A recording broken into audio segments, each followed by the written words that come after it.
మహాగణాధిపతే నమః. సదాశివసమారంభాం శంకరాచార్య మధ్యమాం అస్మదాచార్య పర్యంతాం వందే గురు పరంపరాం. శ్రీమాత్రే నమః. ప్రేక్షకులందరికీ స్వాగతం. రవి గ్రహ మార్పు. మనకి ప్రతి నెల కూడా రవి మార్పు చెందడం అనేది జరుగుతుంది. అయితే మనకి రవి మార్పు చెందినప్పుడు అల్లా కూడా మనకి సంక్రమణంగా మనం చెప్పుకుంటూ ఉంటాం. అంటే ప్రతి నెల కూడా ఒక రాశి నుంచి ఇంకొక రాశిలోకి మార్పునప్పుడు దాన్ని సంక్రమణంగా చెప్తాం. అయితే ఇక్కడ రవి మామూలుగా చూసుకున్నప్పుడు ఆ మార్పు చెందినప్పుడు అక్కడ ఉండే అంటే ఏ రాశిలో ఉన్నాడో ఆ రాశి ఏ భావం అవుతుందో ఆ భావాన్ని బట్టి మిగిలిన రాశుల వాడికి శుభాశుభ ఫలితాలు ఉండడం అనేది జరుగుతుంది. రవి సహజంగా కారకత్వాలు కానీ చూసుకున్నప్పుడు రవిని తండ్రిగా అలాగే ఆత్మకారకుడుగాను గ్రహాలన్నిటిలో కల్లా కూడా రవిని రాజుగాను చెప్పడం అనేది జరుగుతుంది. అలాగే రవి రాజకీయ పరంగాను వీళ్ళకి ముఖ్యంగా పట్టుదల, ఏదైనా ఒక చేయాలనే తపన, దర్పం అంటే ఒక అథారిటీ, ఇది ఎందుకు చేయరు అనే ఒక అధికారాన్ని చూపించడం. అలాగే గవర్నమెంట్ ఉద్యోగస్తులు అంటే స్టేట్ కానీ సెంట్రల్ కానీ ఏదైనా సరే గవర్నమెంట్ ఉద్యోగాలకి రవి కానీ జాతకంలో బాగా ఉంటే వీళ్ళకి గవర్నమెంట్ ఉద్యోగాలు రావడం అనేది జరుగుతుంది. అలాగే వీళ్ళకి రవి కానీ జాతక ప్రకారం కావచ్చు, ఏదైనా సరే ఉచ్చ స్థితిలో ఉంటే రవి కానీ అప్పుడు ఇంకా మరిన్ని శుభ ఫలితాలు వాళ్ళు పొందడం అనేది జరుగుతుంది. అయితే రవి కారకత్వాల్లో చూసుకున్నప్పుడు ఏదైనా సరే రవి ప్రతిదాన్ని కూడా సాధించుకోవాలి. రాజు ఎలా ప్రతిదాన్ని చేజిక్కించుకోవాలని చూస్తాడో అలాగే రవి కూడా ప్రతి అవకాశాన్ని కూడా వదులుకోకుండా దాన్ని ఒక స్టెప్ బై స్టెప్ ఎదగడానికి ప్రయత్నిస్తూ ఉంటాడు. అలాగే దండన, ఏదైనా రాజదండన అని చెప్తాం కదా, అలాగే ఇతర వాళ్ళకి దండించడంలోనూ, ఇతరులను గట్టిగా మాట్లాడడంలోనూ, అహంకారము దర్పము చూపించడంలోనూ కూడా రాజుకి ఈ యొక్క రవి అనేది మనం కారకత్వాలుగా చెప్పడం అనేది జరుగుతుంది. అలాగే పోలీస్ శాఖ, సైబర్ సెక్యూరిటీ, వీటన్నింటికీ కూడా ఈ రవికి సంబంధించిన సంబంధం అనేది మాత్రం తప్పనిసరిగా ఉండడం అనేది జరుగుతుంది. కాబట్టి ఇలాంటి రవి ఇప్పుడు మనకి ఈ మార్చి 16వ తారీఖున అంటే 16/3/2024 నుండి మనకి ఈ యొక్క రవి మార్పు చెందడం అనేది జరుగుతోంది. ఎప్పుడు వరకు అని అనుకున్నప్పుడు మనకి ఇంచుమించు నెక్స్ట్ మంత్ అంటే మార్చి నుంచి మనకి ఇంకొక నెల పాటుగా ఈ రవి ఎప్పుడైతే మార్పు చెందుతున్నాడో, ఎక్కడి నుంచి వెళ్తున్నాడో అని అంటే ఆయన కుంభరాశిలోంచి మనకి మీనరాశిలోకి ప్రవేశించడం అనేది జరుగుతోంది. కాబట్టి దీనివల్ల ద్వాదశ రాశుల వారికి రవి గ్రహము శుభాశుభ ఫలితాలు ఏ విధంగా ఇస్తాడో మనం ఇప్పుడు తెలుసుకుందాం.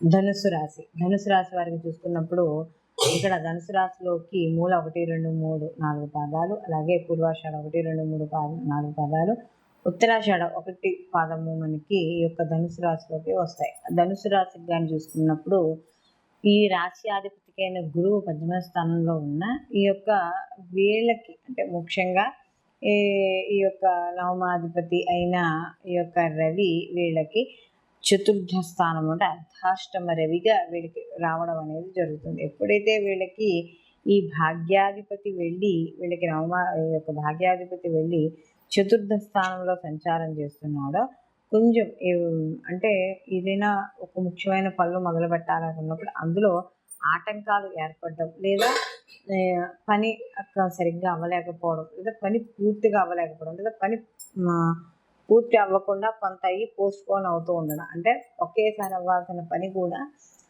ఒక 2-3 సార్లు చేస్తే కానీ పని అవ్వకపోవడం, ఇలాంటివి ఎక్కువగా కనపడుతూ ఉంటాయి. అలాగే ప్రయాణాలు ఎక్కువ చేస్తూ ఉండడం, ప్రయాణాల్లో ఆటంకాలు, వాహనాలు లేదా వాహనాల వల్ల ఇబ్బందులు, ఇలాంటివన్నీ కూడా చోటు చేసుకోవడం అనేది కనపడుతోంది.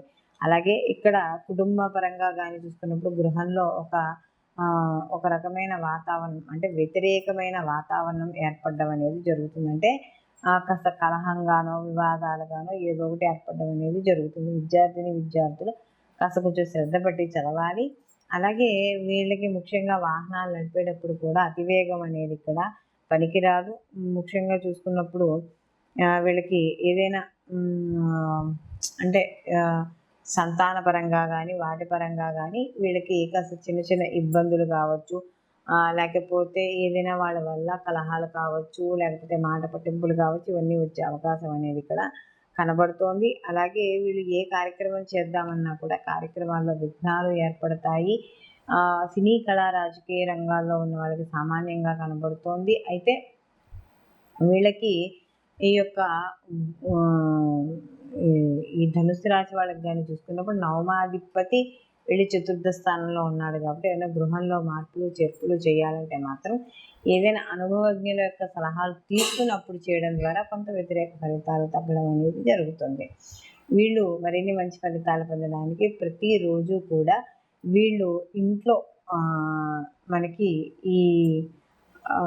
ఈ రాళ్ళ ఉప్పు ఉంటుంది కదా, ఆ రాళ్ళ ఉప్పు నీళ్ళలో కలిపి కాస్త తడిబట్ట పెట్టేటప్పుడు ప్రతిరోజు కూడా తడిబట్ట పెట్టడం, ఇంట్లో ప్రతిరోజు కూడా సంధ్యా సమయంలో ధూపం వేయడము, ఉదయ సమయంలో ఎర్రటి పూలతో సూర్య భగవాన్ని ఆరాధన చేస్తూ ఉండడం, అలాగే ఆదిత్యవర్య పారాయణ కానీ, సూర్యాష్టకం కానీ, నవగ్రహ స్తోత్రాలు కానీ ఏవైనా సరే సూర్యుడికి సంబంధించి ఏదైనా చేయడం, ఆదివారాల నియమాలు పాటించడం ద్వారా కొంత అనుకూలమైన ఫలితాలు పొందడం అనేది జరుగుతుంది. మనం ఇప్పుడు రవికి సంబంధించి ఏ రాశి వాళ్ళకి ఎలా ఉంటుంది అనే విషయాన్ని మనం ఇప్పుడు తెలుసుకున్నాం.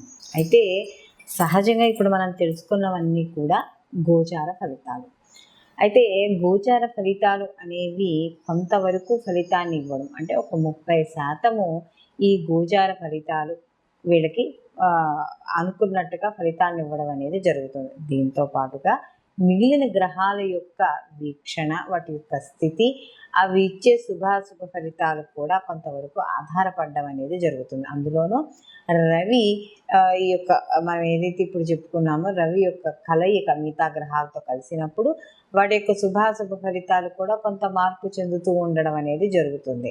కాబట్టి ఇక్కడ మనం ఈ గోచార ఫలితాలతో పాటుగా జన్మజాతక ఫలితాలు కూడా తప్పనిసరిగా పరిశీలనలోకి తీసుకోవాలి. అంటే మనం పుట్టిన సమయము ఏదైతే ఉందో ఆ సమయము, డేట్ ఆఫ్ బర్త్, ఇవన్నీ కూడా ప్లేస్ ఆఫ్ బర్త్ ఇవన్నీ చూసుకుని వాటి ద్వారా మనం ఒక జన్మ జాతకం అంటే వ్యక్తిగత జాతకం అనేది వస్తుంది. ఆ వ్యక్తిగత జాతకానికి ఈ గోచార ఫలితాలను అనుసంధానం చేసుకుని రెండింటినీ కలిపి రిజల్ట్స్ చూసుకొని ఈ సమయంలో మనం ఏ పని చేపట్టవచ్చు, ఏ పని చేపట్టకూడదు, లేకపోతే అసలు మనం ఆలోచనలు ఏంటి, వివాహానికి సంబంధించి కావచ్చు, విద్యకు కావచ్చు, కొత్తగా ఏమైనా వ్యాపారాలు చేపట్టేటప్పుడు కావచ్చు, ఏ రకమైన వాటికైనా సరే ఈ గోచార ఫలితాలతో పాటు జన్మజాతకంలో మీకు జరుగుతున్న మహర్దశలు ఏమిటి, అంతర్దశలు ఏమిటి, ఏది బలంగా ఉంది, గోచారం బలంగా ఉందా, లేకపోతే జన్మజాతకం బలంగా ఉందా, లేకపోతే ఏదైనా తప్పదు ఈ పని ఒక పని చెయ్యాలి అని అనుకున్నప్పుడు